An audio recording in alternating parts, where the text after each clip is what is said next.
Alright, lesson number 7, processes, participants, and circumstances. Now before you begin the lesson, here are the key words that you should understand. The experiential function of language is to represent events in the world. Each event is represented by a clause, and each clause has a verbal group. This verbal group is called the process. And generally speaking, every clause must have a process. Here's an example sentence. A koala eats half a kilogram of leaves each day. This video is all about koalas. Now the process in this clause is eats. Processes are always verbal groups. Also, each clause must have at least one participant.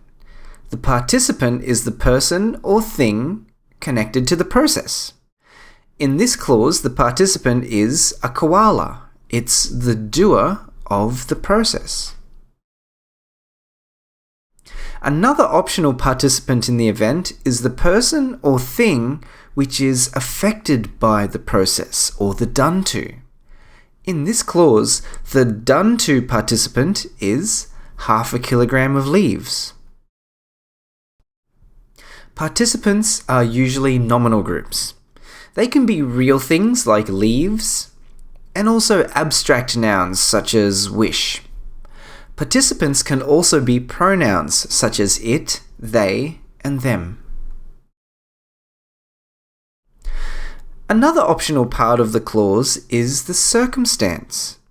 The circumstance each day answers the question, how often? Circumstances typically answer questions such as why, how, where, when, and what for. Circumstances are usually adverbial groups, as in sentence 1 and 2 here, or prepositional phrases, as in sentence 3. And another thing about circumstances is they don't have a fixed position in the sentence.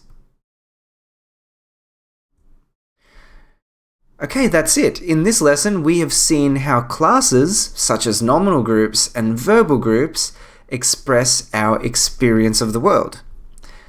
In the next lesson, you'll see how these groups function in the sharing of meaning between people.